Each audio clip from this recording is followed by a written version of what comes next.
যুক্তরাষ্ট্রে ১ মাসের বেশি সময় ধরে চলা শাটডাউনের জেরে ৫,০০০-এর বেশি ফ্লাইট বাতিল ও বিলম্বিত হয়েছে। এতে দুর্ভোগে অভ্যন্তরীণ বিভিন্ন রুটের যাত্রীরা।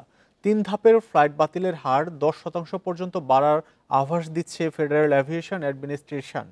তবে ফ্লাইট বাতিলের নির্দেশনার বাইরে রয়েছে আন্তর্জাতিক ফ্লাইটগুলো।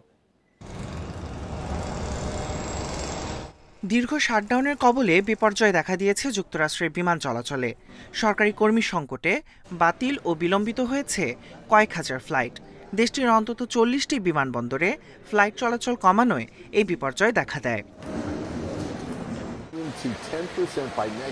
তবে আন্তর্জাতিক ফ্লাইটগুলো যুক্তরাষ্ট্রের ফেডারেল এভিয়েশন অ্যাডমিনিস্ট্রেশন বা FAA এর ফ্লাইট বাতিলের নির্দেশনার বাইরে রয়েছে। সংস্থাটি শুক্রবার থেকে ৪% ফ্লাইট কমানো শুরু করেছে। ১৪ নভেম্বর পর্যন্ত ধাপে ধাপে তা ১০%-এ পৌঁছাতে পারে। ফ্লাইট বাতিলের কারণে দুর্ভোগে অভ্যন্তরীণ বিভিন্ন রুটের যাত্রীরা। এটা সত্যিই বিরক্তিকর যে সরকার এভাবে ভ্রমণে প্রভাব ফেলছে। সামনে ছুটির মৌসুম আসছে।